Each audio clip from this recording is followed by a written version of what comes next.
Let me turn my mic on. Look at you. No, Max. I said Pull no. up YouTube here.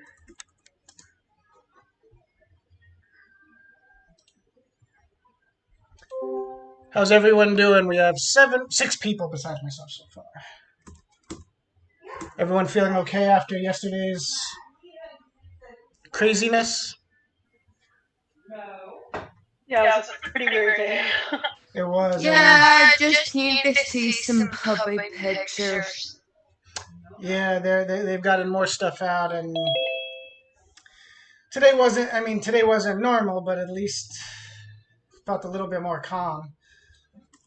Doesn't seem like the next 2 weeks are going to be uneventful as much as I was hoping they would be. But I don't think we can expect anything less.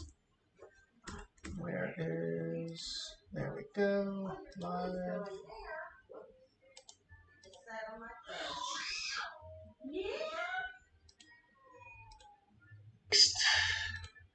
All right. Yep, audio's good. I can see the YouTube chat letting me know. Thank you, Goku. So YouTube chatters, we'll be keeping tabs on the chat in case you guys want to just participate there instead of in Zoom. Judging by what Goku said, the audio is finally better on YouTube compared to last night. That was my issue. I was dealing with an equalizer that I'm still working out some of the quirks on. Looks like Ben's getting his audio connected. Ben, you're still muted, so we don't hear you. Can you guys hear me? We got you. I can't hear you. We can hear you. I can hear you. Yeah, no, he just can't hear us, so he's got to. 1, 2, 3. We hear you. Testing. That's weird.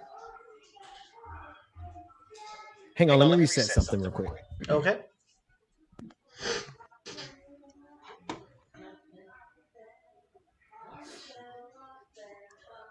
Shut the door because I've got family over. There we go. Okay, hey everybody. All right. Can you hear us, Ben? Yeah, I can hear you now. I had to reset my audio device. All right, and I'm just gonna wait for someone in the YouTube chat. Goku said there was an echo initially before Ben corrected his problem, so the echo wouldn't be on Ben's side; it would be on mine. So if that continues, I'll have to try to see if I can make it any better. It sounds like to me. David, also, I have the kids tonight, so mute me as needed. I'm gonna try to mute myself as well. That's all right. I got a screaming nephew in the other room too, so it's all good. So we got 8 people in Zoom, including Ben and myself. We got 13 people, including myself, on YouTube. So for those that weren't with us last night, we're just kind of vibing and doing a low-key stream exclusive for supporters of Ben's operation, our operation.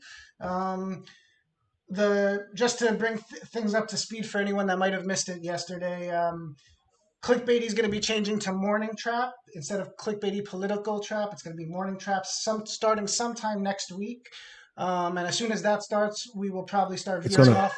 Go ahead. It's going to start on Monday. It is going to start on Monday. And it includes the 3 guys. It includes Rebecca. She's going to be a permanent part, and it's going to include James, the DJ. But go ahead, David. Goku says I have an echo. There's an echo for everybody else. That's probably my equalizer, so I'll have to mute my mic when everyone else is talking.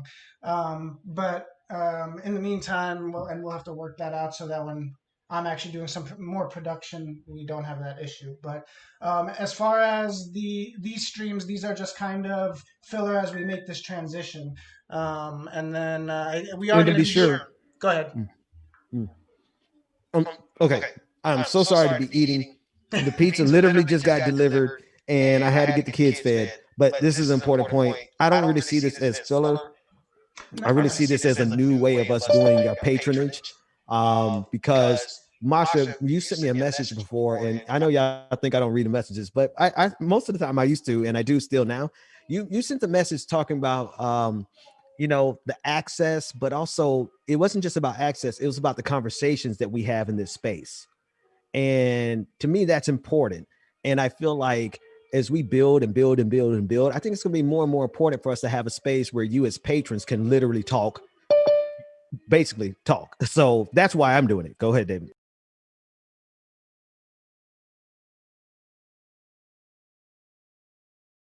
Yeah, so when I said filler, it was more or less just it was I off the cuff. I just don't always have the best choice of words, but essentially what I was trying to say is that we didn't want to not have anything for the patrons, for the subscribers. We wanted to make sure that you guys still got time with us, most importantly with Ben, and as we were making the transition from the evening show and the changes that are going to be happening there. We will have evening programming, although that's not all set in stone and set up yet.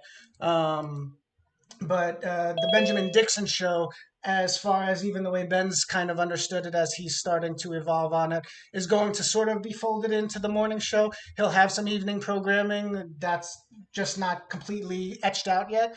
And we'll be doing a lot of these, I think Ben had just mentioned, so that it's going to be more exclusive to the people supporting all of this, because you guys have value. You guys are super priority, and we want to make sure that we have space for it. That being said, for anyone that hasn't done this, I didn't really explain it yesterday. We're gonna, if you're in Zoom, raise your blue hand. Your Zoom hand is the best way for me to know that you have something you want to say. If you don't want to be vocal and you want to comment in the chat, you can drop that in the chat, and I'll try to include it. Same thing as on the YouTube chat. You guys can communicate in the chat, and I'll try to pick up the questions or comments. Masha did start off in the chat saying she likes the conversations, and she asked if trap in this context means the style of music. Ben, I'll leave that to you, but I know Marcus on Mendel sort of took started the trap terminology. So no, it's definitely it is. Hang on, let me set my view because it just has me staring at you, David. Let me get to the gallery view so I can see everybody. There we go. I see everybody now. So yeah, the trap language it's not just music. It is culture, but it's also like modern culture. So it allows us to talk about politics to the broader African-American culture. But the thing about African-American culture is like Black culture is everybody culture these days. So I think it just kind of resonates, and it really is a good segue from the traps. It's a good merger. It's a good word to keep us connected to the Trap Squad.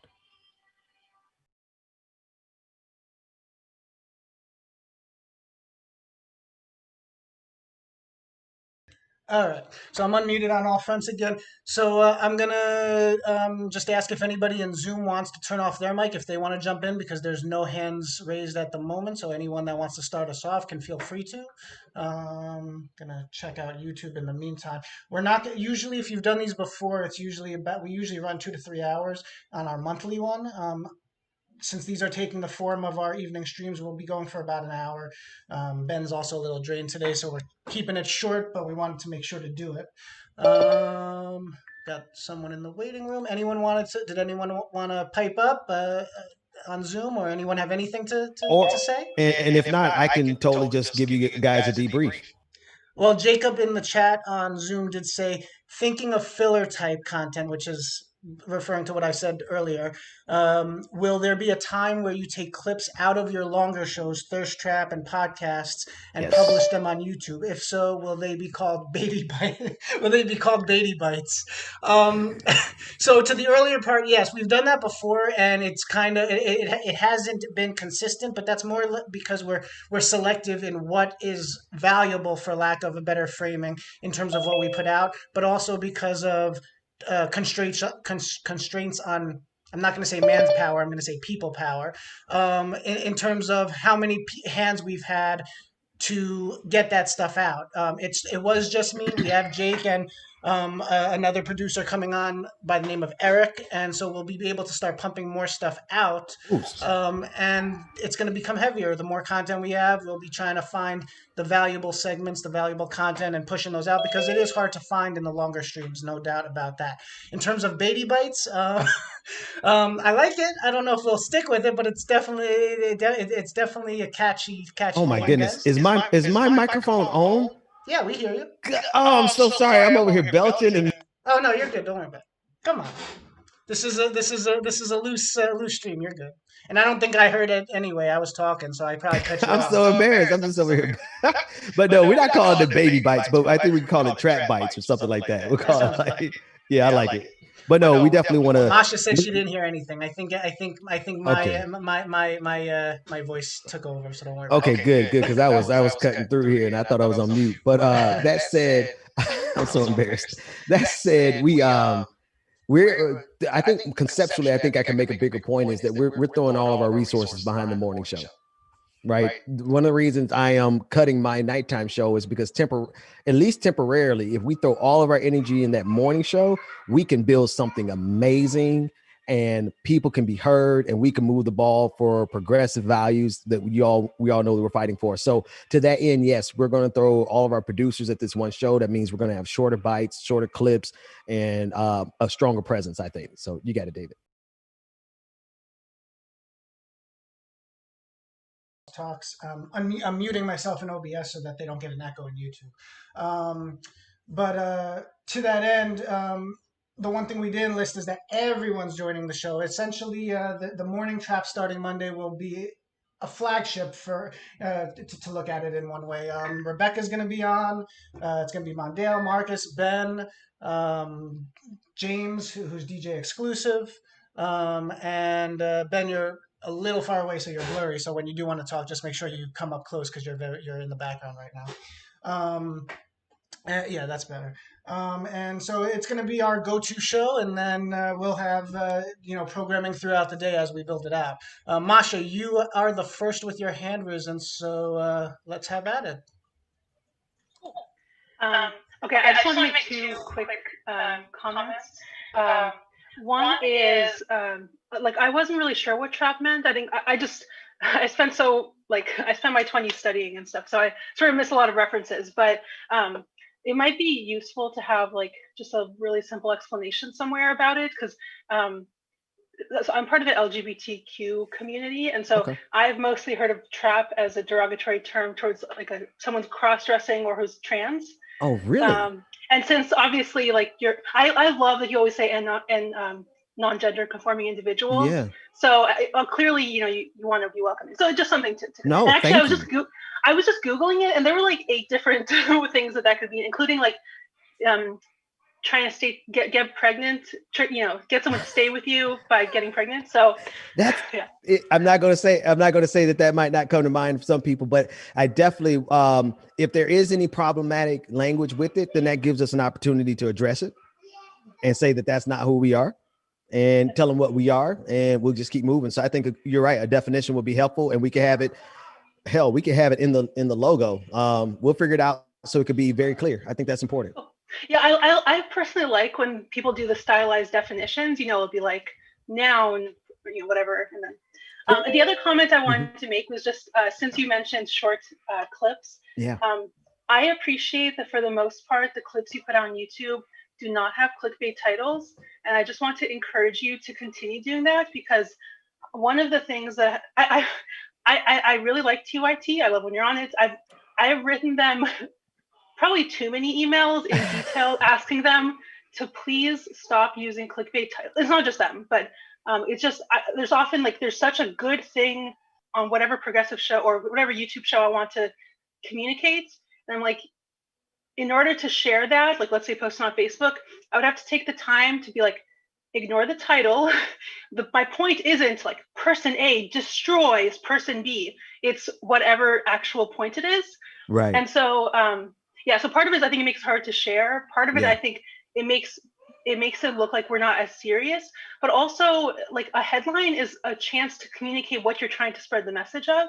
So I just want to say thank you for not actually. I do like the name clickbait. I think that's cool, but I appreciate that you don't actually tend to do it. So please continue that forward. And I see nodding, so I'm not the only one who feels this way. No, this is good because I got thumbs up over there. I think that's brilliant because I have a hard time with that too. Honestly, what I'm trying to do is take us. I did 3 months of clickbaity-ish titles on Donald Trump videos, and it did honestly generate enough money for us to build this company, to be honest with you. So to that end, I'm going to find a balance between making sure that we give you guys stuff that you can represent well. And because I appreciate that position. Like if you want to share, you don't want to have to explain the title is cheesy. So I think those are our parameters. You know, we're going to figure out how to, and you said we're doing pretty good at it. So David, let's just make sure we keep doing good at it. Yeah, it's ironic because we were trying to be careful to have something that obviously sticks out. You know, people don't see the titles on their phones, on their tablets most of the time. They see the pictures, they see the images. So we wanted font on there, but we didn't want to be tabloidish. And at the same time, we needed to try to grab people because until we change our model, which is being worked on, we were ad revenue driven. And so we needed the clicks in order to build this out, at least at the starting point. It was a painful reality. It was something that we didn't like, but it was just, you know, double-edged sword. Damned if you do, damned if you don't. So I'm glad we met that happy medium because Ben, myself, even Jake, we were all going back and forth. Like, how do we do this? But, you know, to catch the eye, but not to be, you know, overboard with it. Exactly. So yeah, I'm glad. I appreciate you mentioning it because we actually spent a lot of time trying to figure that out. So we're still working on it, but thank you. Can I just one little quick more thing to that? Yeah. So I just want to say also, I understand the inclination to do that. I haven't put out many YouTube videos, but a few years ago I made one that was like 7 celebrities you wouldn't believe have imposter syndrome. But it kind of reminds me. It's actually amazing.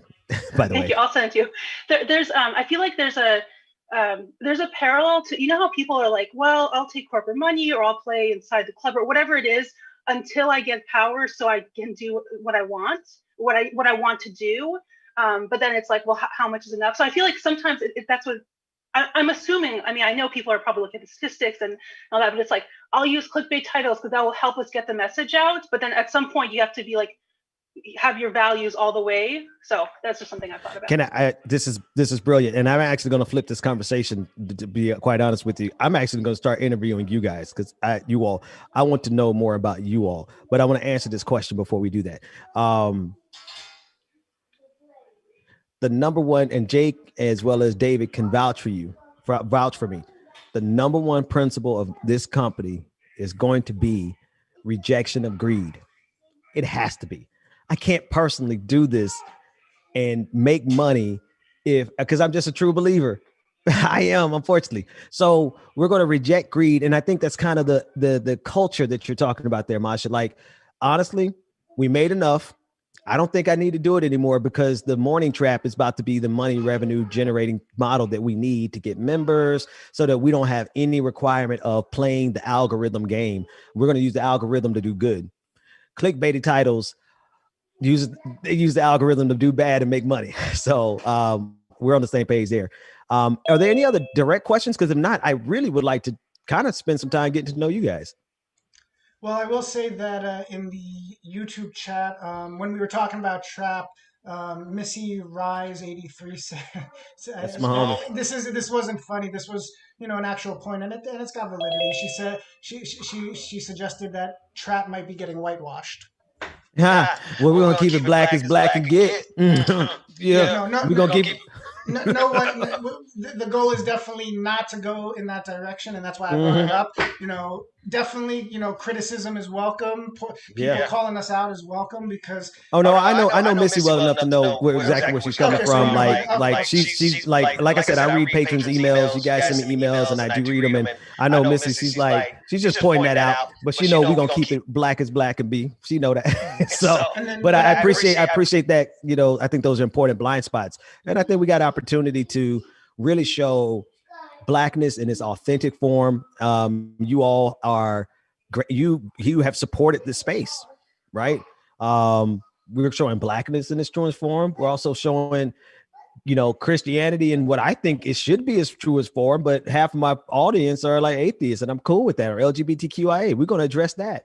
Like one thing that I said to the producers is I'm getting ready to this is really family business at this point. Okay, folks. Like what I'm getting ready to say here is genuinely needs to stay between patrons, but if it gets out, I'm also okay with it because I might say it on air because y'all know I say everything. He says it privately and then he spills later on, and we're like, Yeah, okay, so that right. But it gives me time to figure out how to say it publicly. So for us to represent the completeness of the Black community, we have to have the Black church represented. Clearly, y'all know I come from the Black church.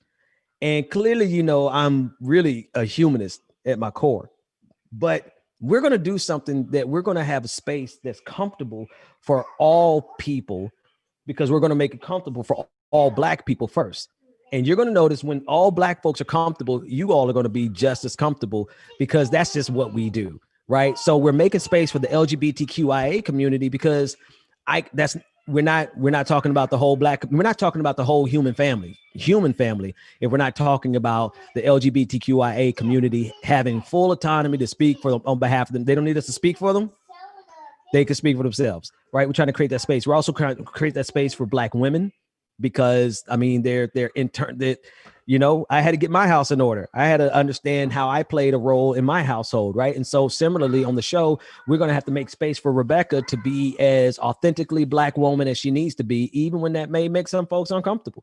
But similarly, for me to make church folks comfortable enough to come and watch this show, we're going to do some really simple things, some practical things. I know our fans love it when we cuss, but I'm telling you, we could triple our audience with people who are progressive. That's the important thing. We don't care about growing just for growth. Let me tell you, Black church folks will vote with us on Medicare for all. Okay. They will vote with us on the Green New Deal. They will vote with us down the line. And if we do it right and we create a space that they're comfortable, we're going to create a coalition, a political coalition that includes Black folks. All we got to do is just be mindful that, you know, I don't have to say the MFR all that time. You know, if I just stop doing some cussing. And also, I ain't got to change. I don't have to change what I believe on LGBTQIA rights. I don't have to change what I believe in terms of humanity and my humanism. I don't have to change my politics. All I got to do is stop cussing. So I'm going to stop cussing. And I'm doing it because if we make this space comfortable for everybody who is operating in good faith, that's what we're doing. We're creating a space that's for everyone who's operating in good faith. I'm telling you, I could bring in the cavalry or whatever the right word version of it is. And we got some reinforcements and I'm going to bring them to the table and we're going to get Medicare for all. And to that point, what I would say is even beyond the church aspect and the Black aspect, I almost think it's a human aspect, right? Human. Yeah. Yes, sir. Yeah, really it is. And I don't know what that really says about the right, because to me, progressivism is always really just about the people. And so, you know, take that for what it is. Missy said, just checking in response to our addressing her comments. She's just checking to see if I really know. I do read y'all messages. I do. No, and I don't know if it was about that or about trap, but either way. No, because I think it's important for us. And so if you guys have other questions, I'd love to answer them, but I also would love to talk to you and get to know you all if you're comfortable with that. Yeah. Because you know I'm a mess up. Come on, folks. I told my mother, I'm like, listen, Mom, I will do my best because I know if I make it comfortable for you, I make it comfortable for about 10, 20 million other people. Right. So fine. But you do know I'm a cuss. It's gonna happen, and I'll do a tip jar anytime I cuss. But it's gonna be in a range. But we're gonna maximize the amount of people who can be in our coalition, and it is more than Black. It is more than church, because obviously I'm sitting in the room with a very diverse group of people. You know, who most of y'all aren't Black, and I would say probably 90% of the room are atheists. So if we can figure it out, I think we can figure it out for this country, right? I think so. One would hope. At least we're going to try. With regard to the clickbaity stuff, Goku just saying said he hates the Ben Shapiro, Charlie Kirk type titles. I think we all would agree there. And then Masha, when we were discussing what we're building out, she said, I'm an atheist and I have super appreciated Ben's analysis of religion and sermon style way of speaking. In regard to the communities we're looking, we're addressing, she said, and Black non-binary people. And And we got to make the space that comfortable. We have to make the space just as comfortable for the LGBTQIA community as we're going to make it for Black church folk. Because honestly, you're right. Underneath it is just humanity, right? Let's just take away all the labels. Underneath it, we're going to have a coalition of diverse people of color, white folks, a coalition of LGBTQIA folks, which intersect every community. We're going to have religious folks because, man, listen, religion ain't going over for a while. Maybe 100 years, 200 years. We'll see. That's between y'all and God. I don't care. I'm not here to try to save nobody. I'm not here to try to lead nobody to Jesus. I'm here to try to get us Medicare for all. I'm trying to get us education. I'm trying to get us all the things that we talk about all the time. Someone was speaking. I don't want to speak over you. Who was that? I'm just saying there's nothing wrong with religion, Ben. It's like that's okay. Yeah. Well, I want to acknowledge it. I want to speak about it here because my presentation style is going to decidedly go more towards the religious direction. Because if anybody can make the space comfortable enough for atheists as well as Black church folks or church folks in general, I think it's got to be me because I'm the most together. We got to do it together. We got to. I'm a West Coast hippie. I'm an atheist. Okay. Yeah. There you go. There you go. I know I look like those guys that stormed the place. Yeah. But you come in love. You come in love. That's better. As well armed, but I come in love. Okay, it's just okay. I need to know who I'm need to know who I'm hanging with because I need to know who got the guns and who got the safe house. That's right. Get this. It's like they ain't coming to my house. I'll tell you that right now. Hey, I love it. Now, listen. Let's do it like this. If you would like for me to ask and get to know about you, because it's not comfortable for everybody, I want to make it comfortable for you. So no pressure. If you would raise your hand, if you would like to have a conversation about what you do, I'd like to interview you. So let's start with Andy from Ohio. Her hand was up first. Before we make that. Oh, you're not ready? Oh, okay. Go ahead, Jake. She doesn't want to be interviewed, but Masha also has her hand. Okay. Okay, I read that wrong. So David, now you facilitate before I mess up. There is a question before we move on to that, because I think it's actually it's a good question. There's a space for this. I don't know if it's through ads, but definitely amplification. Bowman 812 said, is there plans to prop up nonprofits through ads? I think he's looking. I would think. I don't know if he's viewing it through this, but what comes to mind is the really American commercials, especially the Stand Up Georgia commercial, the Georgia on My Mind ad. I don't know if it would be through commercials, but definitely we're definitely utilizing the platforms for amplification. But I'll let Ben speak on that. Yeah, no, great. This is great clarity. I am. So just so everyone knows, I'm no longer going to use social media. It's not because I feel defeated. It's because I feel liberated. I'm leaving it alone and I'm turning it over to the company. The company is going to, the main company is Dixon Strategies. We started it a year ago and we've been consulting and we've been doing business. And then we started doing these videos and now we have enough money to build a media company. Cool.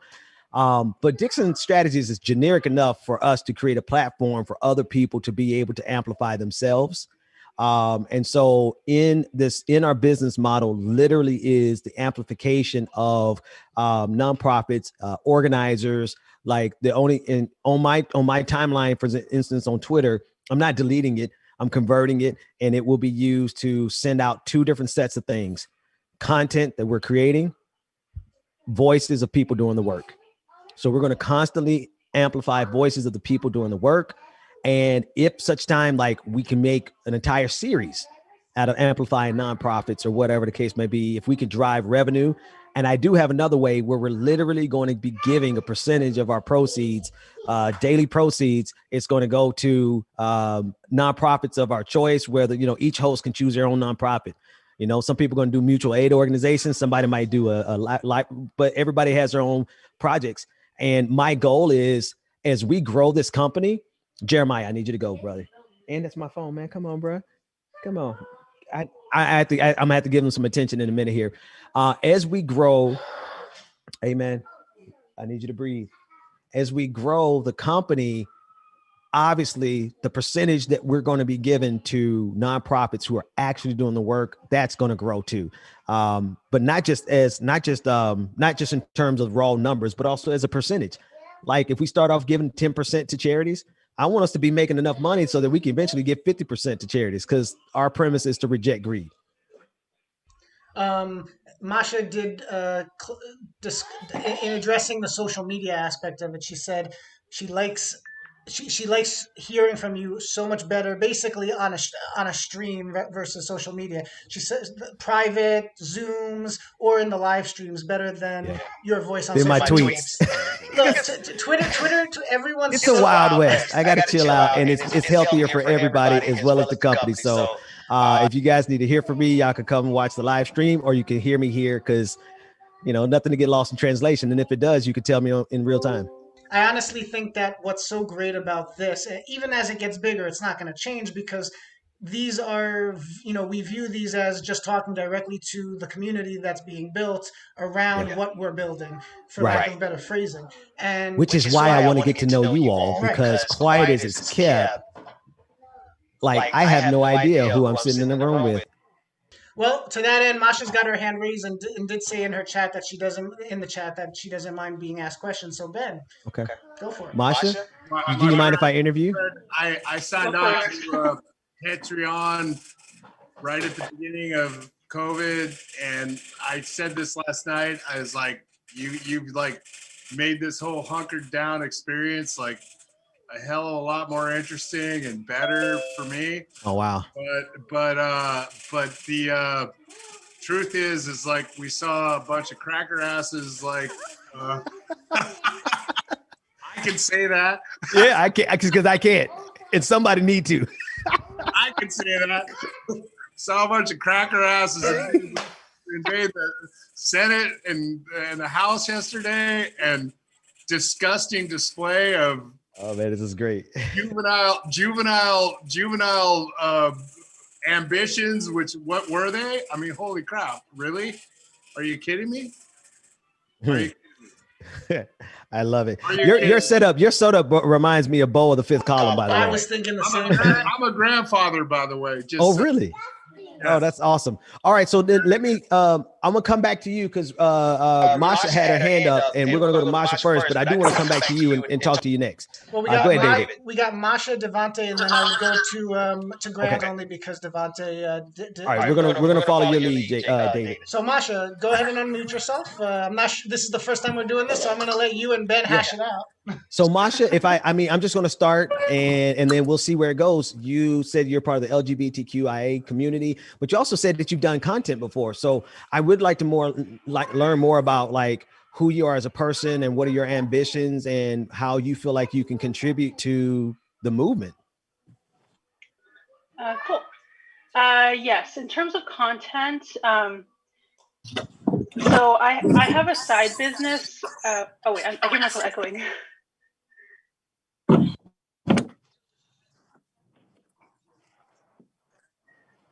One time I did a whole phone interview with Echo, and I was too awkward to tell them that I was hearing Echo, so I just had to like do the whole thing while also hearing myself. I have a job, a day job at a free community college, like that does all career training, and then I have a side business called Bold Adulting, where I help. Well, I've sort of, for my marketing purposes, I focus on helping students with their careers, but I'm actually interested in a lot more than that. Mm-hmm.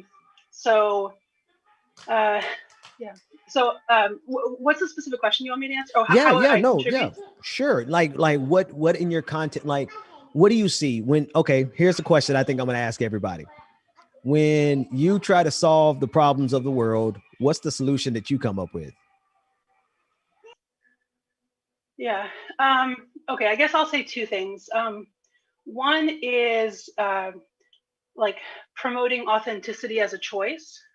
So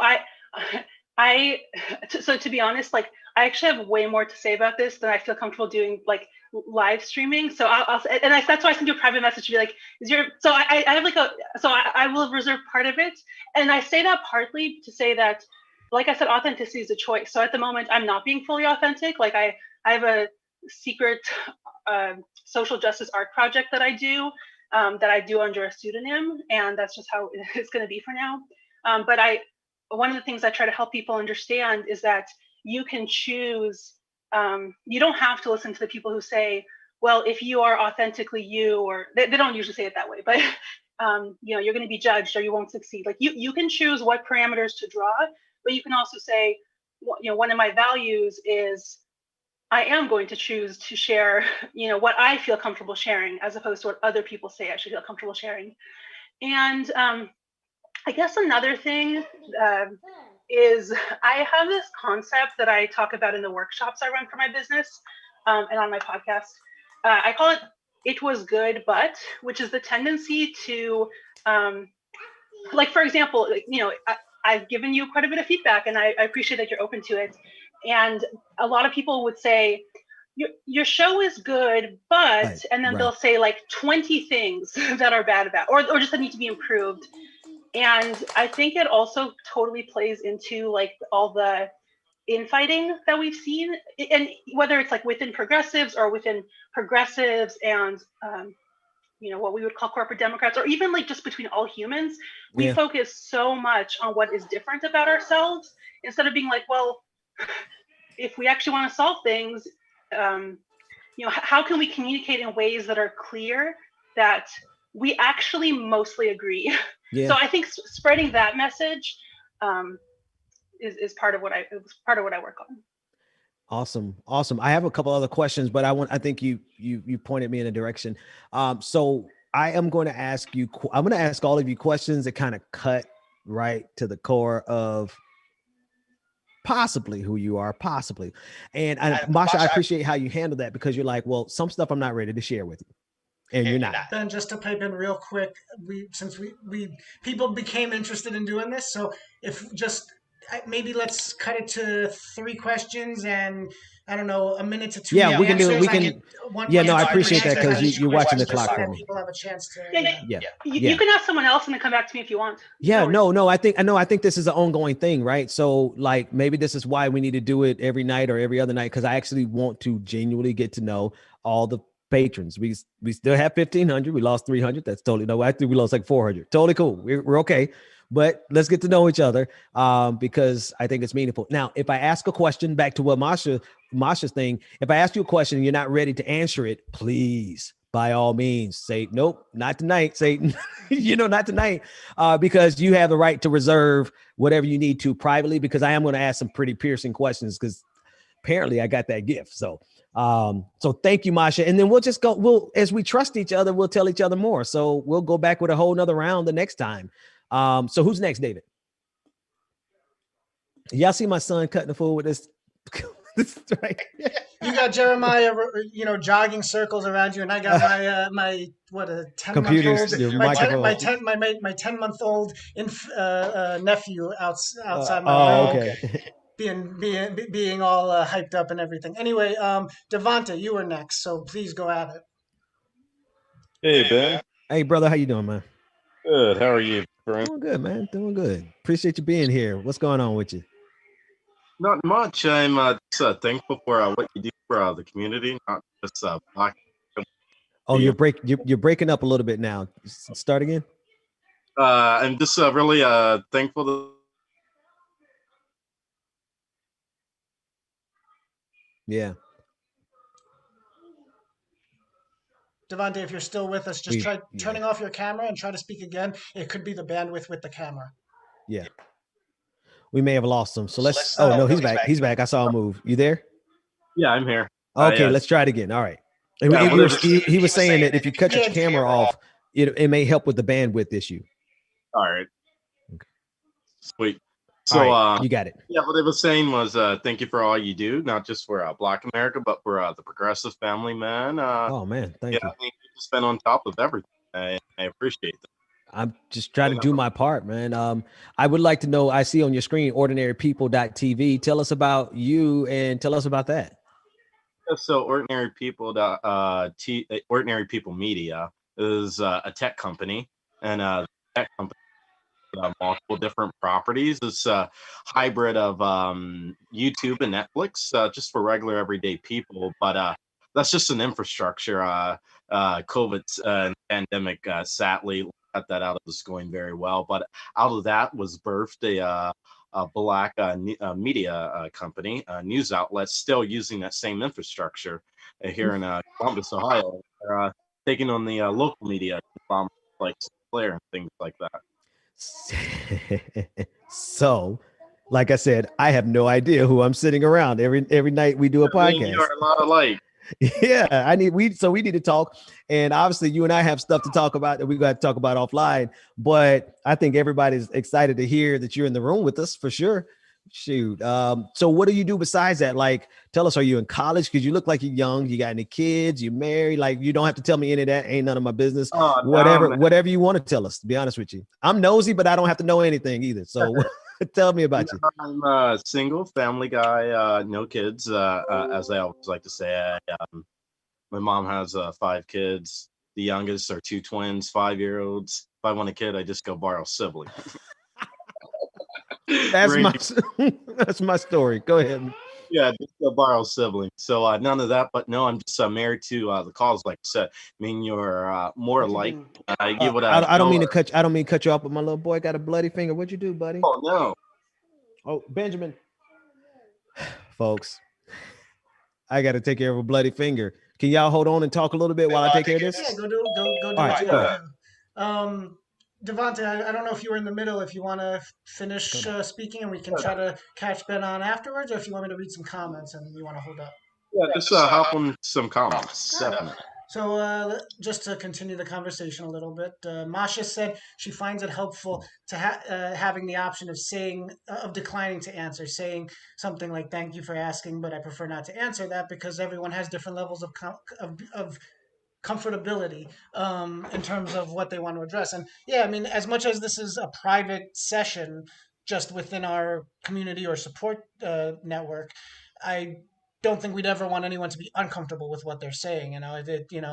Obviously we want to get to know people. We want it to not just be people, watching and paying and supporting, but we want everyone to be included and be able to have as we build this out, especially have participation. But at the same time, if there's something that's private, we're not going to, demand to answer to know things that are necessary to know. Just so that we know the order, once Ben comes back and Devontae finishes up, I'll be going to Grant, and then I have Saren and Jonathan. I'm just trying to see what other comments we have. Yeah, she said at least in semi-public spaces. Just in general, though, even if it's intimate or private, and we'd never demand to know everything, Masha. If everyone's entitled to their privacy, right? I mean, we may have kind of relinquished that in American citizenry, at least at the stage that we're in, where everyone has everyone's data and all that stuff. But at least in this realm, we're not going to be demanding to that degree. Infinite said, "Attend to your daddy duties, Ben." So I'm proud to be associated with all of you. If that becomes my court case, it's cool. Let me turn on my mic here again. Are you in your basement? I know that Ben said you're. I got a boiler valve that's making a lot of noise that I need to replace tonight, so it's a thing. But yeah, you guys, this whole thing has been so good, so good. It's like I've been a protester and an activist my entire life in Seattle. The fact that with this forum that I can reach people, you guys are all over the place. It's like, it's amazing. I'm a little bit of a Luddite with computers usually, but I'm getting better. And the community aspect of this is pretty amazing, because this is I'm not going to say at times I've thought of myself as a revolutionary. I still do, but that's not necessarily the point. The point is we got to keep pushing. We got to keep pushing. Yeah, the work really doesn't stop. And unfortunately, where we're at now, we're behind, way behind where we could have been. But the reason I asked about your background was because of What, Ben. 3 years when Obama was president? Is that what you're talking about, or what Well, do you mean?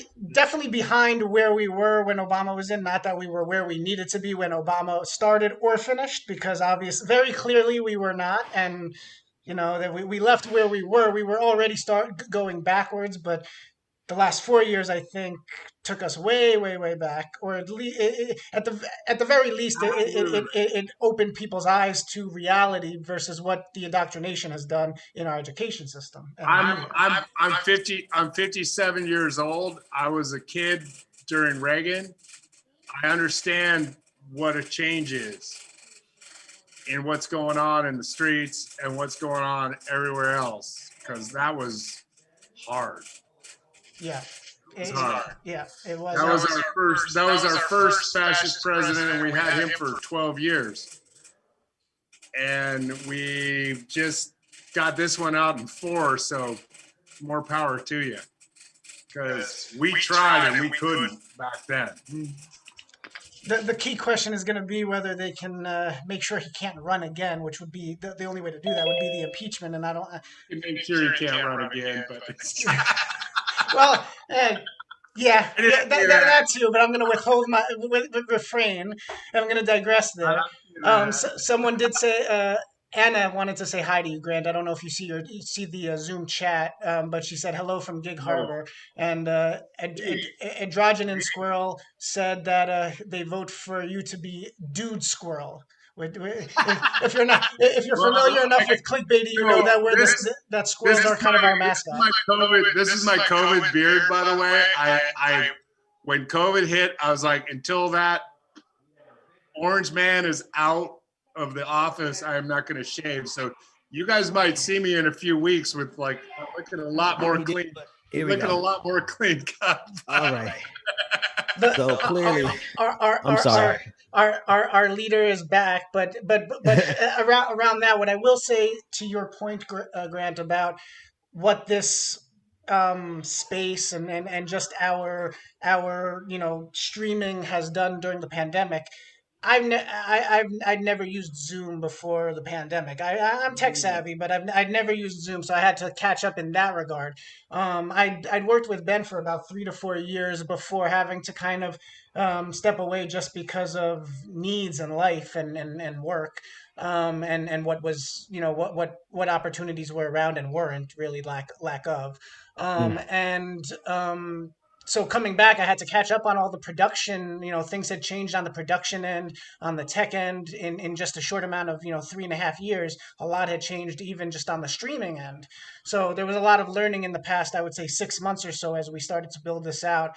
This was definitely something that I think has helped a lot of people, even myself. When we had our first patron party, when I joined back with Ben and I came back in the picture, you kind of forget what socializing can do for your health, mental health, for your for the mental,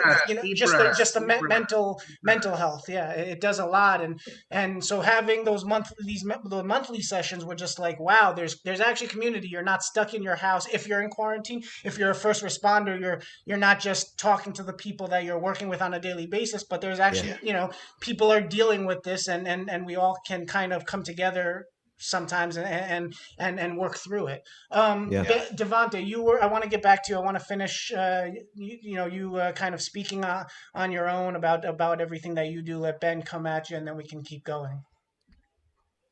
All right, sweet. How's Jeremiah, Ben? He's good. Apparently we were out of Band-Aids, so I had to improvise with toilet tissue and tape. So on my daddy do list is order some Band-Aids first thing in the morning. And Devonta, just to turn your camera off while you're speaking, just because I don't want us to lose you. Definitely not because we don't want to see you, but because bandwidth sometimes can be a little tricky. Oh yeah. So we were talking about your media company. You and me probably should get offline because we'll talk more, because I'm sure you and I can cut straight to strategy, and some of the strategy is probably trademark stuff, and you probably need me to sign an NDA before you tell me anything good. But if you're in this space, then that means we got similar values. Oh yeah, definitely. definitely. But between me and you, NDAs aren't worth the paper. I know they're not, but sometimes we just honor them. We just honor them. So go ahead. But tell us more. If you tell us what you want us to know about your business, and then we're going to grab at least 1 or 2 more people. Yeah, not a problem. So before we left off, I was telling you about the media company. It's called the Unbossed Network. Birthed out of Shirley Chisholm. It was birthed out of a show, the Unbought and Unbossed show. And really, it's just a space to be unfiltered and to go after not just the politicians, but really to uphold a Black agenda. And a Black agenda is really a poor people's agenda. It's really an everybody's agenda. Criminal justice, Medicare for all those issues. Is for everybody, not just for us. And then here, more so in Columbus, Ohio, it's now making sure we hold our elected leaders accountable and making sure they renegotiate their contracts with the police unions, because we've had 2 unarmed Black guys killed in less than 2 weeks in the month of December alone that made national headlines. Wow. Let me ask you this: at the core of what you're doing, how are you trying to change the world, or when you think about changing the world, what is your solution? And again, some of the stuff I'm going to ask you guys might actually include stuff that you're doing as a business and stuff that you're working on privately. So by all means, tell me you can't share it yet, because this has to be a safe space for you to feel protected, that I ain't going to steal your stuff. Now, make sure you understand, I'm a very creative guy. You share some stuff here. What I am going to do, and David, and you guys can hold us accountable, whatever you share here, if you see it on my platform and it ain't coming from you, then y'all need to call me on it. Because my goal is if there's some synergies here, we're going to find a way to synergize. Okay. Now, that said, only say what you're comfortable saying. And to that end, the question that I want to ask the next 2 people, including you, is when you think about changing the world, what is your strategy? So my strategy is I'm going to use media and Unbossed Network. And this is really a great question you're asking. And me personally, I guess because I studied philosophy when I was in college, and I'm a media personality, much like now, and I'm pretty much in a book to a certain extent. 99%. But anywho, I'm going to create these local bureaus all across the country, just like St. Clair and Tegna and all of them are doing, and come at it from a hyper local approach of telling the news. Because as I was watching MSNBC, Fox, all the cable outlets yesterday, none of them were talking about what was going on a local level with protesters, or not even protesters, really, let me call them what they are, thugs, doing that at a local level at their state capitol buildings and at their city halls and things like that. Nobody wanted to cover that story, because they were all trying to cover what's going on at the Capitol building. Yes, we know it's tragic. Yes, we know it's a fucking inside job. Let's call it what it is, but let's also juxtapose that and get back to the news that matters, the news about the community. Yeah, no, I love it. Well, brother, keep hanging out with us and keep building your thing and keep protecting your brand and your business, and protect it from everyone, including me. But my thing is, I've been around this. I've been in this space for a long time, and I know there's 2 models. We can either steal from each other and play this like it's a 0-sum game, or we can realize that this is a positive sum game, and we can all actually change the world together. So in the meantime, while you're building out and we're still building out, let's just keep hanging out here in this space, and I'm sure we're gonna cross some paths in the future. I can see that already. Yeah, definitely. David, it's in your hands. Yep. So I just want to let everyone know there's a few comments and questions from Infinite Content, and also Patricia on Zoom. Infinite Content's watching on YouTube. I'm going to get to most of that stuff at the end, just so that we can keep on the same trend or in the same style that we're doing. So Sarah and Wolf, you've been waiting. Thank you. Go ahead and unmute yourself, and you're up. Okay, start with, I'm Canadian from the West Coast, BC. So any questions you're going to ask, I'm not actually American. Sarah, more than welcome. Sarah, just do me a favor and do me a favor and turn off your. Looks like you just did it too. Your video, Yeah. just because I know we've The had this bandwidth. before, and Yeah. sometimes there's limited bandwidth on your end. So Yeah. thank you for that. But we just want to hear you is all. Go ahead, Sarah. Thank you, David. Okay, so I was really, really excited to see you just say your company is going to reject greed. Yeah. Like, holy crap. That is what is destroying your country right Yeah. now. Greed in all ways. That's what that's what slaves, that's what all of it. Yeah. It's all All of greed. And I'm so happy that you said that your company is going to work. So now go ahead and ask whatever you want to ask. Oh yeah, no, thank you for that. First of all, because I mean, it's not. Here's the thing, I have to thank Jake for this. Jake, is Jake in the room? Jake is in the room. I want to thank Jake. Jake interrupted me. I would say 3 months ago, and you insisted. Jake insisted on getting my ear, and he got it because he has that kind of what's the word you would call it, Jacob? For audacity. I know how to be really annoying. So, and we've had a chance to straighten out that annoying side too. But that's not the point. The point is Jacob interrupted me 3 months ago, and he interrupted me in my feeling as if I was a really good person, and he was like, "That's good and all, but at the core of it, you're still your ego. You're still operating out of your ego." And I bring that up because honestly, I'm not rejecting greed just out of moral principles. Now, I do have a lot of moral principles. Most of them I learned in church, and I learned in church that Jesus threw the people out the temple. He chased the bankers out of the temple. That's kind of Jesus I rock with. But it's also, I think it's actually I think we can make a whole lot more money by rejecting greed. Funny enough, we're going to be able to prove it. We have accountants who are looking at our books like hawks, and they're certifying us every step of the way. And we're going to be able to show the world actually, factually, that we probably can make more money if we stop being greedy. So thank you for for appreciating that, Saren. Now that's enough about me. Who are you from our friendly friend to the north? I spent the last 25 years being a chef, and I worked my way up to ownership of my own catering company. Nice. And then I got cancer. Oh. Well, actually, right before that happened, I created the first ever gluten-free vegan pasta that was fresh ravioli and different kinds. And I did that for my sister because she can't have wheat or dairy. And I just wanted her to have ravioli again. And I started marketing it, and it was growing. And then I got sick, and everything went to shit.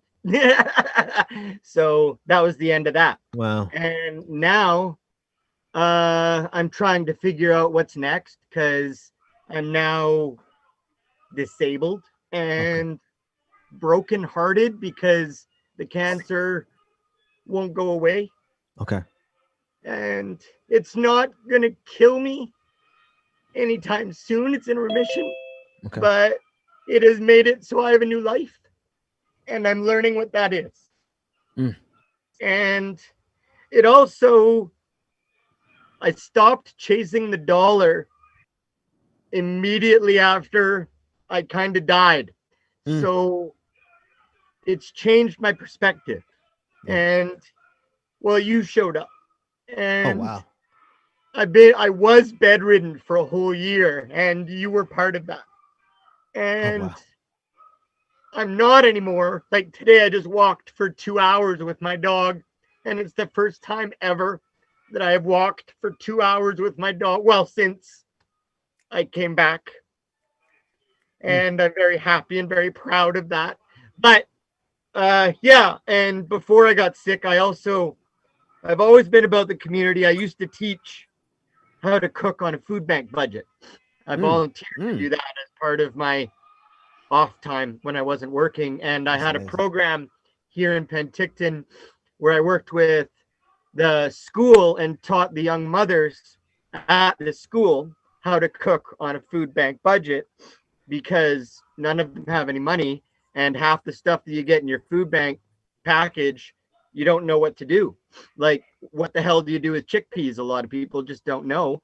And a lot of people in our present state know how to make Kraft dinner and know how to make Mr. Noodle because it says so on the box. But to actually make food for their family and to get a whole chicken and take it all apart and actually make a month's worth of food out of one chicken, they don't know how to do that.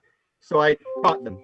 And I even taught them how to take their leftovers from fast food and reuse it to make more food. And I stopped doing that when I got sick because I had to focus on coming back from dead. And that's where I'm at right now, is I'm able to walk and talk and visit again. And but I have to hide from the world because COVID can kill me in the blink of an eye. And so I pretty much can't go anywhere or do anything. And my caregiver does all my grocery shopping and stuff for me. But I can walk my dog because it's outside and there's no one anywhere. And I'm pretty happy about that. And yeah, greed, buddy. I'm so, because I live on a disabled person's budget, which is socialism. Lovely. I'm in Canada. I have socialism. It's not great socialism, but we have healthcare. And because I have cancer, my healthcare pays for all of my bills. It makes it so I don't have any money and I can't afford anything. But I bought my motorhome right before I got sick, and it's a beautiful, shiny A-class one, like a dream home. And I just paid the last payment on it before I got sick, so I'm not homeless. And then cancer came. But if I lived where you guys are, I would be dead, and my entire family would be bankrupt. Wow. I know that because I have one needle that I get.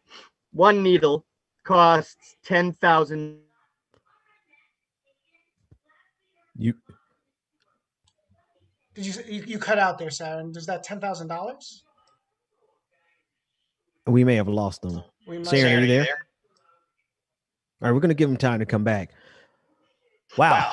Yeah. And those are just two of the medications. Hey, Saren, we don't mean to cut you off, but we lost you. Sorry, I'm rambling. No. We lost you for about we lost you for about 30 seconds there. So the last thing we heard was 10,000. So was that one shot that cost you $10,000 per shot? Yes. Wow. But doesn't, because I'm Canadian. Yeah. And I'm disabled. Brother, 2 hours away. If cancer wasn't killing me, then I'd probably have to pay some of these bills. But not really, because I'm Canadian. Because we have healthcare. Well, let me start here. First and foremost, man. Okay. I am so happy to have you a part of our community. I am.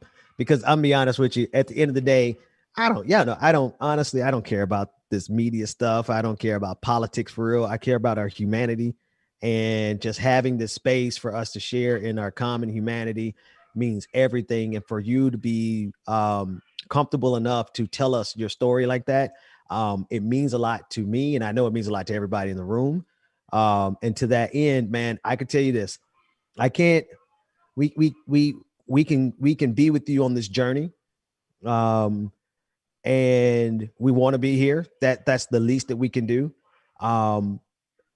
It's also the least that I can do to reject greed, because I know, let's talk about the dynamics. I know that at this juncture, we're flipping the relationship, right? Most of my patrons have been with me long enough to know, well, no, that's not true, because we only had 500 patrons before Michael Bloomberg.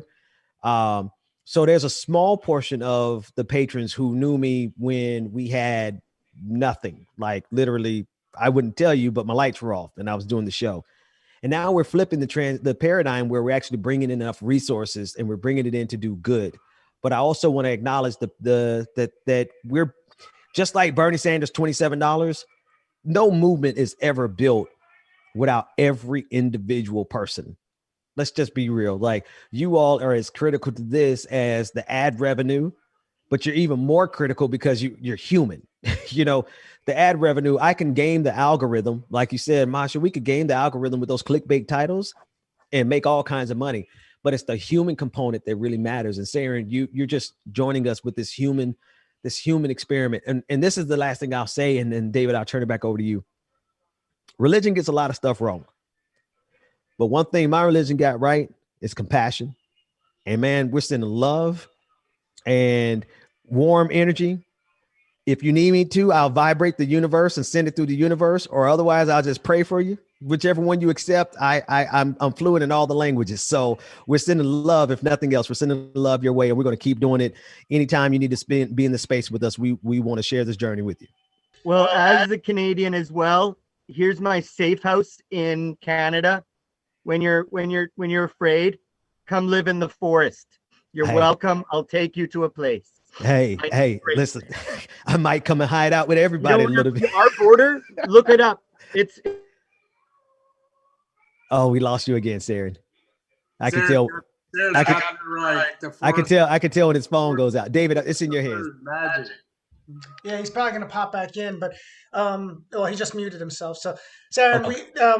if you, I think you can hear us because you did end up going on mute. We lost you for a second. Yeah, he put his video back on. So, I just want to say that I think we can all connect with you, and I really appreciate you sharing your story. And just to, my mom's a breast cancer survivor. I think going on like 15 years now. My unofficial stepmother has stage 4. We think it was originated in the breast, but it's in the bone at this point, and she's been able to buy herself time to get the kids into college and whatnot. My grandmother had leukemia that was a controlled remission, the way she explained it to us. We lost her earlier in the pandemic just because she had a very random fall that broke her hip, and wasn't the type that wanted rehabilitation, so she went the way she chose to go. But I think we can all connect with your story just because of, to your point, the hardships that we face because of the lack of healthcare in America, but just to the larger humanity picture, the hardship of dealing with everything that comes along with life and life's journey, and the way that you've been able to handle it is kind of inspiring, to be honest with you. The way, the lens through which you're viewing it, the silver lining and the pros versus the cons is really, really, really inspiring, if I can say so.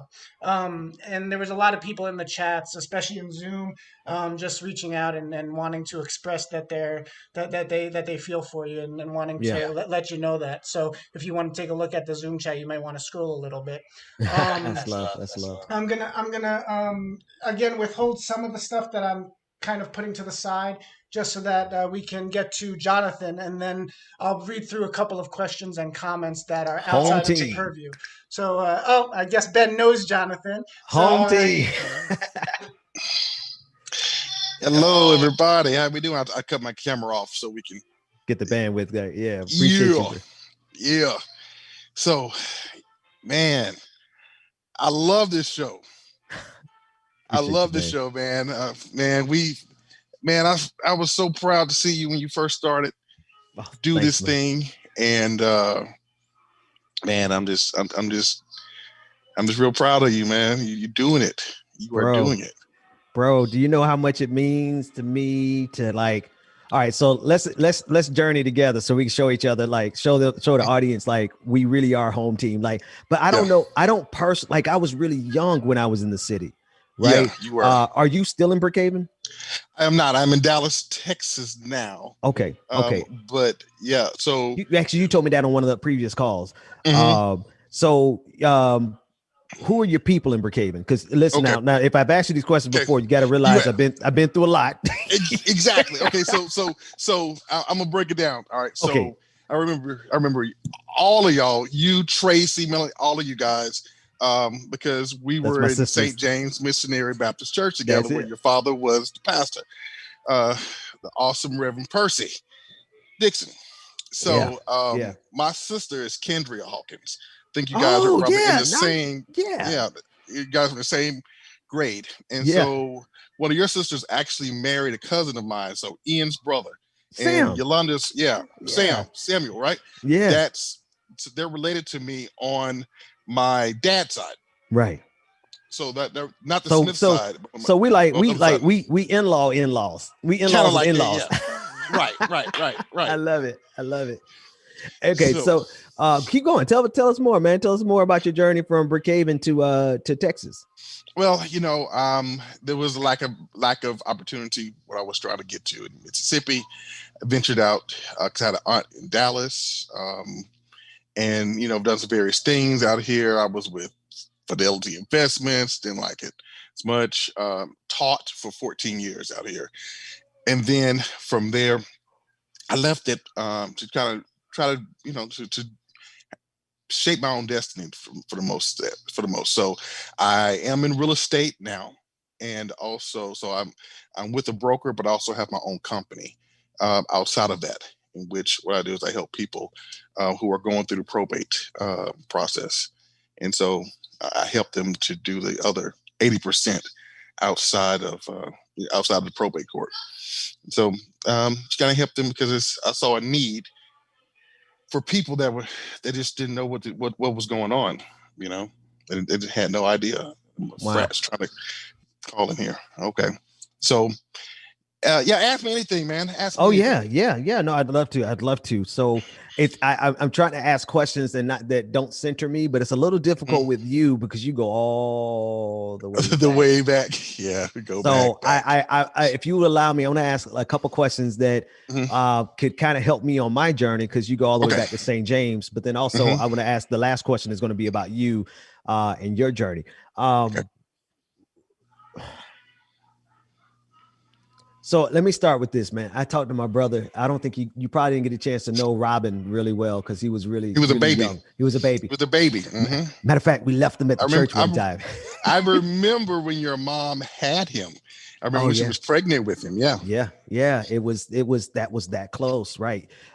We were bringing him back and forth from Franklinton, Louisiana to Brookhaven. We were traveling every Sunday morning. We were driving an hour across state lines to come to St. James, and then we had Robin. So I was talking to Robin today, and today is a very significant day. We're gonna write it down. January 7th is important because that's when the whole vision for this thing was final. Like I got it. I know what we're doing. I didn't know what I was doing all this time. I was just working, and one of the things is I was talking to Robin, and it is deeply, deeply, deeply tied to my dad. Deeply, it's like 100% tied to what he was doing. And I joke around. I say, I'm basically who my dad would be if he was free enough from the church to smoke some weed. Like if my dad wasn't so bound by like church and laws and traditions, but he was a good man and he did the best that he could in his time.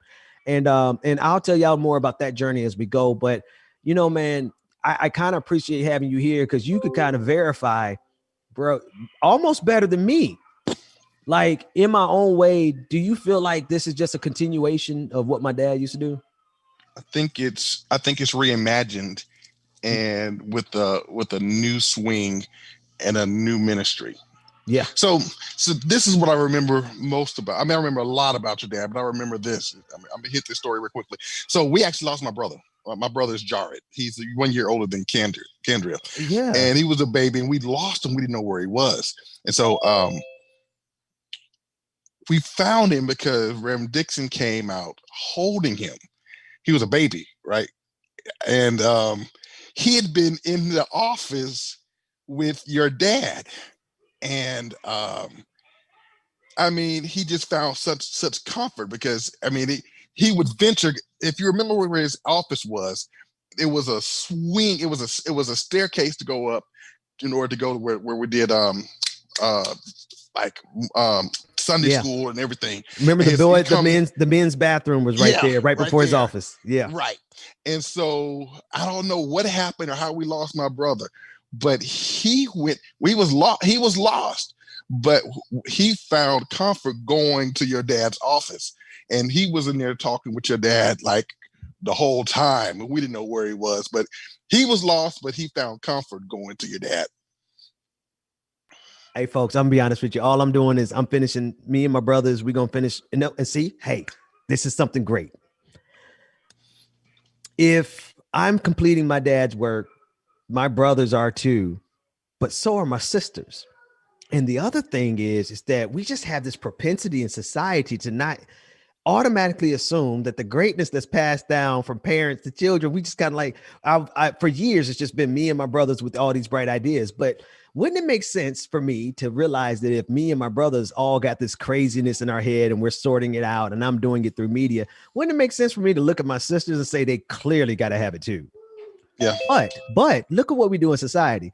As woke as I like to think I am, truth of the matter is I operate in the same patriarchal system as every other man. And so it's evident in so many subtle ways.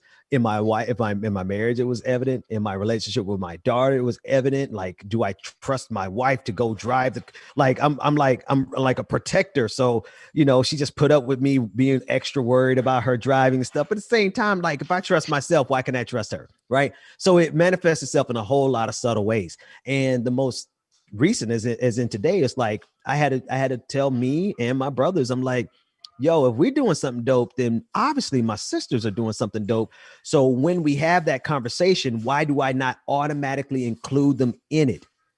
And I can trace that back to patriarchy, guys. Honestly, it really simply is. And a lot of my work has been about me getting out of my own way by getting out of my wife's way so that she could be fully autonomous enough to be free. Because if anybody can help me and show me my blind spots, of course, my wife would be more than happy to show me my blind spots. She loves it. So but when I asked you the question about me continuing my father's work, I instinctively included my brothers, but I didn't include my sisters. So I realize now my work against the patriarchy is going to have to be continuous.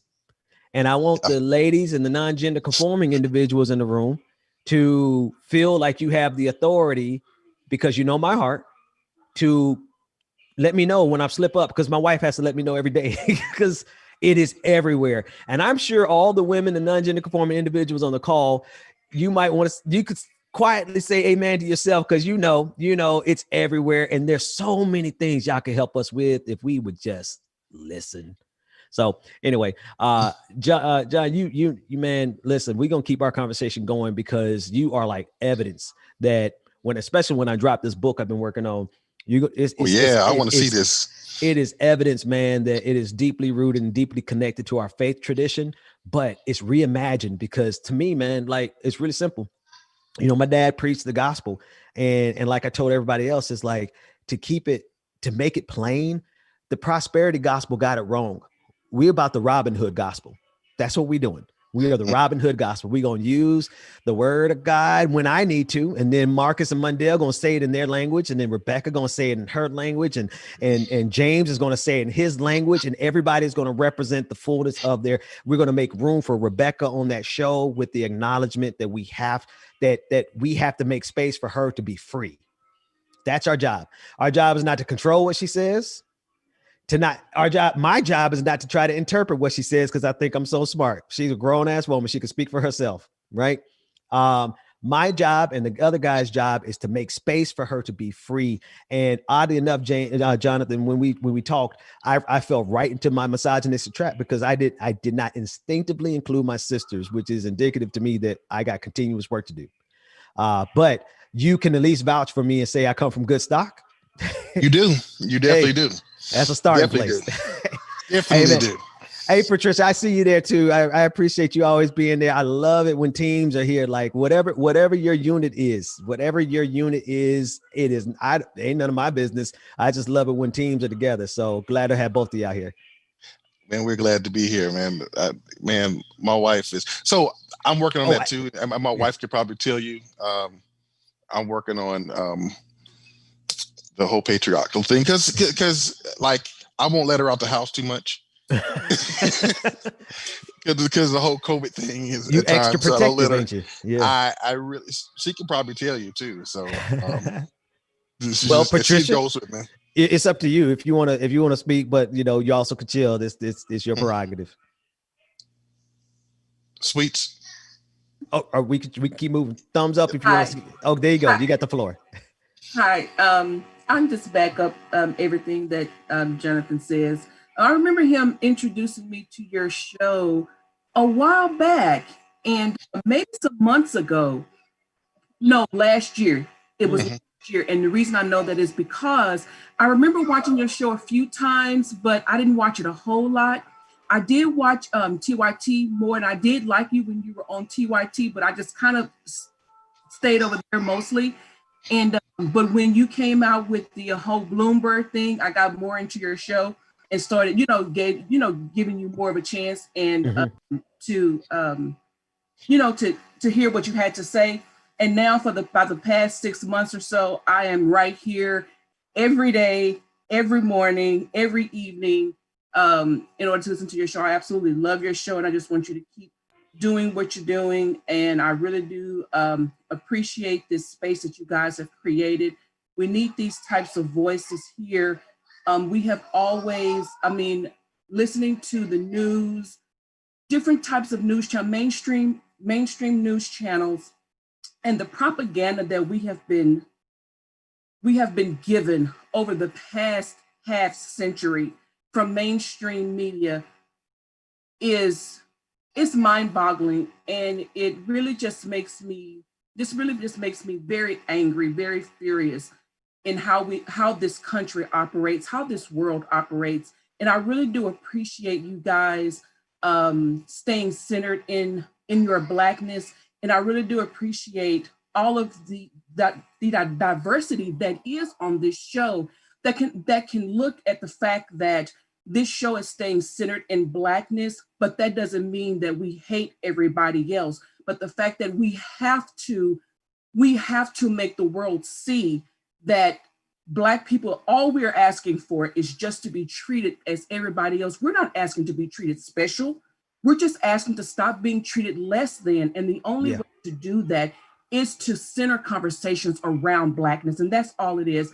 And I do appreciate that when these conversations get uncomfortable, that you and Marcus and Mundell keep speaking that truth and trying to get to see it from our perspective. And I just want you to keep doing what you're doing. Yes, ma'am. I made a comment, and I know that David is going to bring it up, but I just do want you guys to stop talking about force to vote. Stop. Yes, ma'am. Because I have been on your Patreon, and we've been Patreon members for you for a while, and I've Enough's seen enough. how many patrons you've lost, and I just want you to stop it because it's really not worth it. That conversation is dead. Yeah. It means nothing at this point. Yeah. The Speaker, Nancy Pelosi, is Speaker of the House. It's done. The Senate, the Georgia races are over. Just leave it alone. It's not to say that Jimmy Dore won. It's not the hill to die on. So that's all I want to say. Everybody, it's good to see everybody here, and I'll push the floor. Oh no, thank you. No. Actually, and then I'm gonna toss it to you, but let me reply to her. So, in terms of this is why you got to listen to Black women in general, right? I'm very, very serious. There, if I had listened to Rebecca, I probably wouldn't have lost at least 18,000 of my followers. Okay, maybe about 200-300 of those patrons, because she was right, and she said the same thing that you said. She said it 2 weeks ago, and funny enough, just full confession, it has taken the last 2 weeks for me to finally find my role in the patriarchal structure of the show. And my role was not listening to Rebecca the first time. And it's not that women are always right, but y'all right about our blind spots because y'all have had to survive them. Y'all have literally had to survive the blind spots of male egos since the Garden of Eden, if you believe in it, and I'm not saying this to make myself sound woke. I'm saying this because it is a constant. When I tell you, you're going to hear the podcast me and my wife are recording. We're not even recording it on screen anymore. We're just doing tape recordings of our meetings. And you're going to see that it is a constant work for her as well as for me to not keep stepping in the way with the patriarchy and cramping her style. Because watch this, I'm gonna be honest with you. I can share this with you, and David, you can take it from here. Nothing turned around in my life until I start listening to my wife. And I promise you on God, that's the truth, period. And I figure it's really science, if you ask me, because if anybody can tell us how to see our blind spots in our relationships, it's got to be our partner, right? But more specifically, it's the partner who's at a power disadvantage. Now, we can go into that another episode, whatever case may be. But there's an article, and I think it's a. I used to hate the article, but it's true. It's the black men or the white men of the black community, white supremacists of the black community. Hate the title. It's clickbait title, but if you read the article and you are truthful to yourself, what he's basically saying is in our individual unit power structures in your household, whatever, however you define your household, there are power dynamics. The correct power dynamic for my house, I can't tell you how to live your life. Y'all talk to y'all therapists, your counselors, that's y'all business. But for my life, it was when we equalized that power structure, which meant she had the ability to tell me to shut up. And I had the ability to tell her, yes, ma'am. Not just shut up, but yes, ma'am. No, watch your mouth. And for me, it's been so beneficial to the point where it has benefited the company tremendously, to the point where we are organized to the T. People are paid on time. The IRS is happy. Our accountants are happy. And all that is because my wife dots every I and crosses every T, but she couldn't do that if she couldn't tell me I need to tighten up and back off and let her do what she need to do. And she couldn't do that if I upheld the patriarchal structure in our family and my role in it. And I promise you, we're going to bring that to the show, because if Jada did that for me, imagine what Rebecca would do for the show. So David, it's in your hands. I'm sorry, can I make just one more comment to you, Ben? Yeah, please. This is going to take it to politics just a little bit, but I want to say, after hearing that Donald Trump speech today, I do want to say you were absolutely right in your critique of what was happening yesterday. You said they're going to choose imperialism or they're going to choose white supremacy. And the speech that Donald Trump gave today showed that they put him in his place and they chose imperialism. And I just want to say you spelled that out. I didn't hear that from anybody else, but I heard it from you, and call on that. Thank you. Thank you. And you know what? And I'm not doing this as a game. I'm not trying to, but I have to operate in a level of humility, because, okay, David, how many more people in line? We don't have a line. I have some comments and questions. Okay, so then I can leave this and you can give this comments question. Listen, have you ever ran into somebody who thinks they know it all? It's the worst kind of people to run into. I'm that person, and I'm actively bringing that overconfidence into subjection, because I've seen how it can mess me up. I had literally no reason to stay on Forced to Vote for the belongs we did. I was angry. And I had no reason to lose all those followers. I was angry.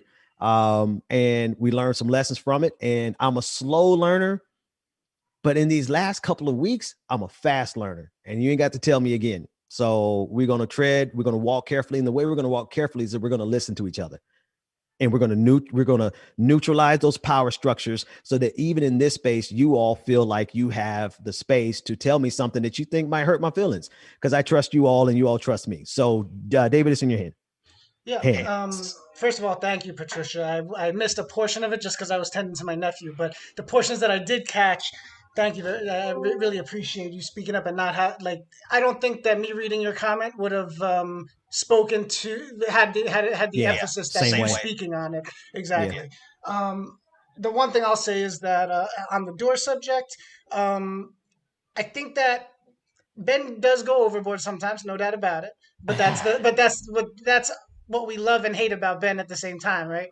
I would say that some of those people we were expecting to lose some just because the election passed, although drama didn't die down, so we probably weren't going to lose as much as we anticipated.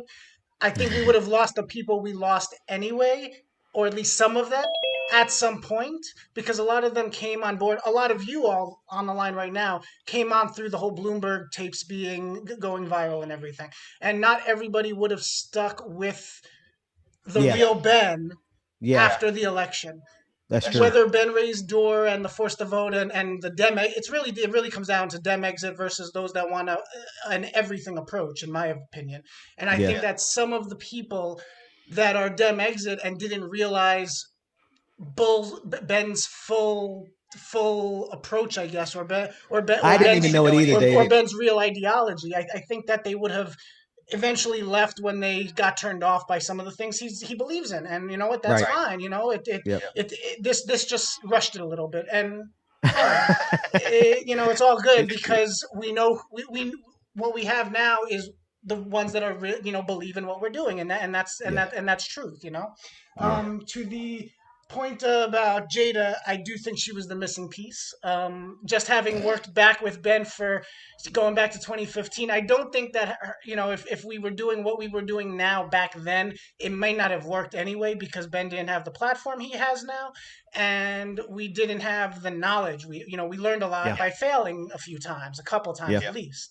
Ben probably learned more than anyone else because he was he put his life on the line, you know, in terms of money and family and health and all that. So you know, there were a lot of lessons learned, and I think that bringing Jada in now is so perfect, and it's proving itself just because of the organization we're seeing behind the scenes. You guys are missing a lot of that, unfortunately, but you'll see it as we build it out. Oh, And you're gonna love it. so Can I much just so much of it is thanks to Jada. can I just say you guys are gonna really love her podcast. I don't think she's ready for me to share the name of it yet, but we're recording behind the scenes of our meetings. And we're recording behind the scenes of our meetings that I have with her, as well as meetings we're having with the accountants and the attorneys and stuff, so that you all can, you know, kind of get her commentary as to how we built it. And one last thing is, so the thing about growth is that sometimes you don't know what you're growing into. And I appreciate you all for being strong enough to let me grow, because my final form, I guess, for the next couple of years is going to be basically, the guy who know he a preacher, but he doing a radio show basically. Right. And my thing is like, I'm going to be my full me. My full me is a guy who is a Disney dad. It's a guy who likes to party. It's a guy who occasionally smokes weed, and a guy who likes to talk about the end of the universe. I'm a futurist. I love Neil deGrasse Tyson. Like, that's going to be the real me. And the stuff we're going to do in that area is going to be our real work.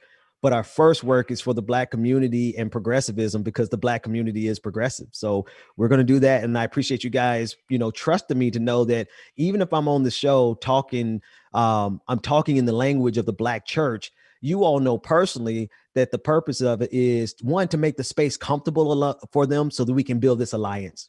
We got to build this alliance between Black and brown and poor and white people and people of good conscience and good faith, no matter how much money they have. If we build that alliance, we are going to get Medicare for all. We're going to get the things that we need. And I think part of it is me making the room comfortable enough for my dad to have been here to listen to it. And if I can do that, I know I could bring us about 20 million Black folks who are going to march with us for Medicare for all. I put money on it. Jonathan, you actually, what you think? You and Patricia, both of y'all know the Black church. Y'all know we radical. Y'all know that we are progressive. We got a couple of problems. We got a couple of blind spots, but we're going to be good allies in this fight. Do you all concur? I concur. I think that the Black church, especially the Black church, we just have to have it again, needs to be reimagined. And because it was a force. And right now, a lot of it is sitting on the sidelines. We have a lot of people that's not engaging, and they're losing people because they're not engaging people. And it starts with people and caring about people. It's not about the money. Yeah. It's not about the money. It's about the souls. It's about the people. It's about being compassionate. It's about taking care of each other. And that's what it used to be about. And Patricia, I don't want to move too quickly. Do you concur?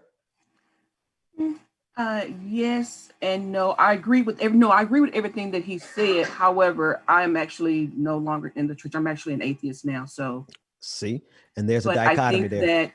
I think that my whole problem with the church is, I just think, forget the church. This whole world would be so much better if people would just stop judging other people. Yes, ma'am. Stop judging other people. And if everybody would just let everybody live their own lives, be who you want to be, do what you want to do, as long as you're not hurting anybody else. And to me, church, does that. That's the Black church. It's religion across the board. To me, it's centered around judgment of other people, and it's frustrating. So I tried to be in the church, and I just couldn't do it. So now I used to be agnostic, but now I realize I'm actually just an atheist. But I appreciate anybody who wants to go to church. Because I also believe that you also have that right. So, and here's what they have to exchange. And I see, this is why you got to listen to everybody. We got to let everybody have a chance to speak and hear them all the way through, because this is the important part. We will not sacrifice our humanist spirit. We will not sacrifice our compassion for coexistence. We will not sacrifice the LGBTQIA community. We are not going to sacrifice women. We're not going to sacrifice anybody to bring the Black church to the table. I just know that we don't have to. All they had to have done is to have it reimagined. And we've been reimagining it, Jonathan, and we're going to do it in a morning show where we talk about politics, because that's what Black folks talk about all the time, just like the rest of America. Right? We're going to talk about politics.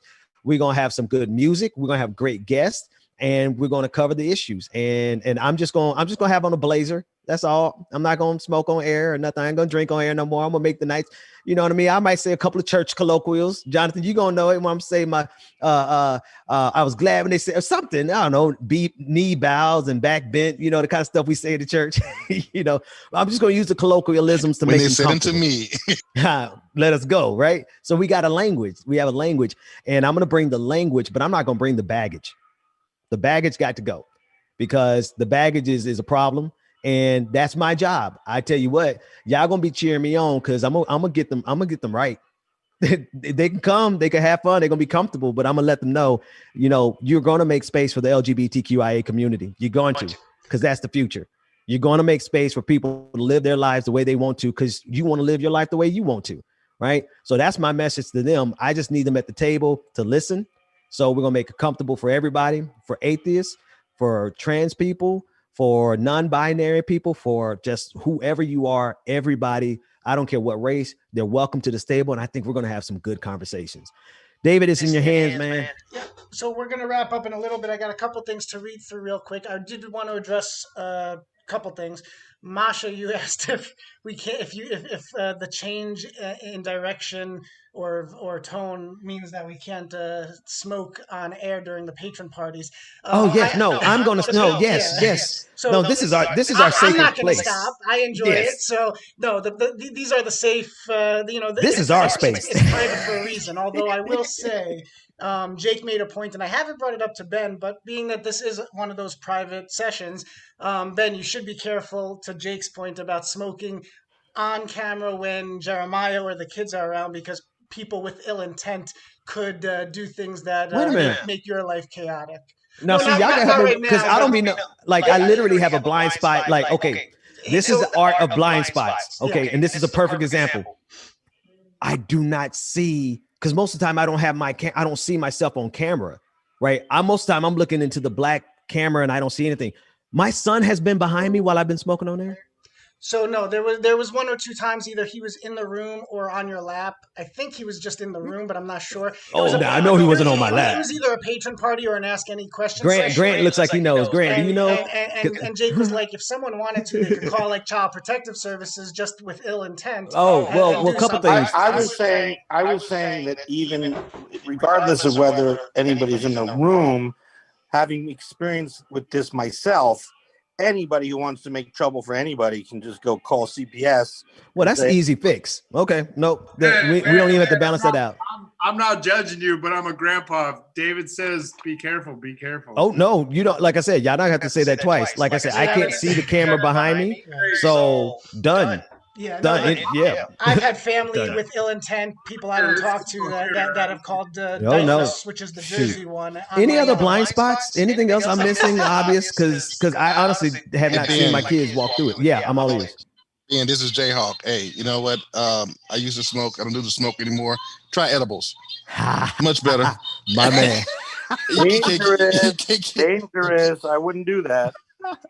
Oh, listen, I handle my weed well, so I can handle those. But anyway, I'm Don't do gonna. that. But good advice, great advice, and that's what we're here for. Please don't let me walk into something obvious because I didn't see that. Actually, I mostly do tincture now, but it's all legal here, so it's like. I would. Grant, All right, I know you David. had something on COVID, so if you want to get that real quick, that way then I'll just end with some of the smaller questions that I wanted to address. Mm-hmm. Grant, had you wanted to say something about COVID? I did. I need to say this. It's like COVID. I lost my cousin on Saturday. I'm so sorry. Yeah. She had muscular dystrophy her whole life. 62 years old. Group home situation, Western Pennsylvania, and Ben, I tried as hard as I could. I still couldn't get my Western Pennsylvania family to vote, the way we wanted them to vote.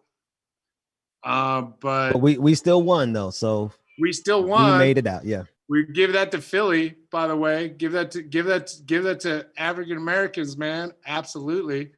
It's like the white Western Pennsylvania didn't do it. That's where I was born, but I've lived on the West Coast my whole life. I'm blessed. I live in a very, very nice place, except till you drive out to the country. and then it's very different. Yeah, all right, I'm muted. I'm really sorry for your loss. I think Ben was weighing in a little bit too, and so I can speak for to that extent. Two of my brothers have it or had it. Fortunately, they got through it, but they both smoke. So considering what we're seeing and the unknown science of everything, it's going to be hard. But I'm really sorry for your loss, especially because you said she was in a group home, which must make it even that much more hard. Absolutely. Go ahead. They lost like 6 people in like a month. It's like ridiculous. It's like this is. Can I ask a question real quick? And David, then I want you to get those other questions. Does everyone honestly realize that we are actually in a world-changing event? It's hard to realize it when you're in it.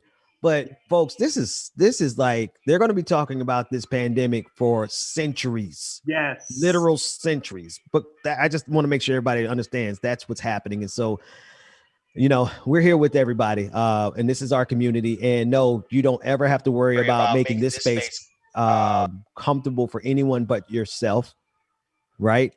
I like to make space.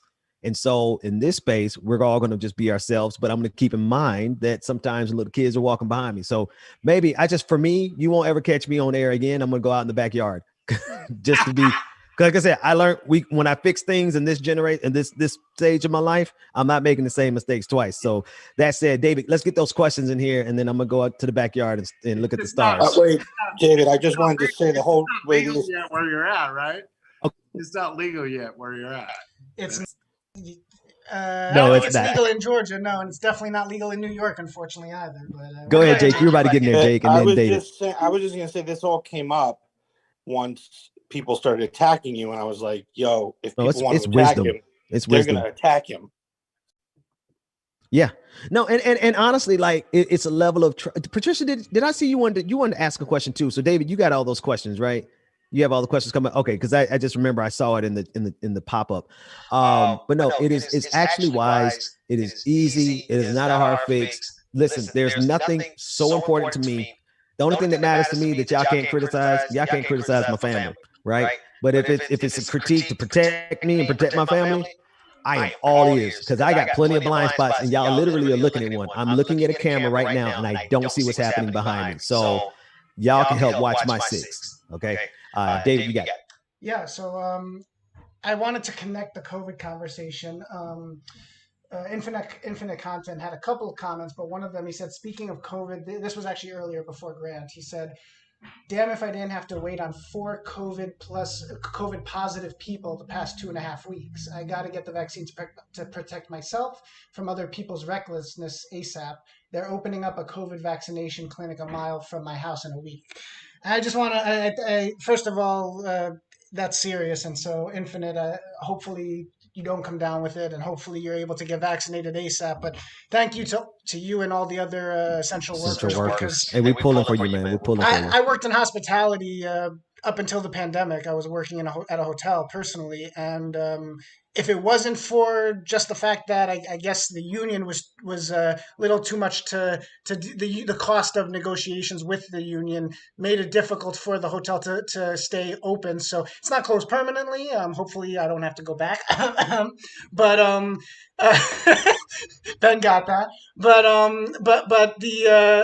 to the extent of them closing temporarily just because of the cost of doing business, I would be out there too with you all. So truly thank you for everyone, because you guys are putting yourselves on the line and it's not because you're choosing to necessarily, it's because you have to live. And that in itself says a lot about society, I think.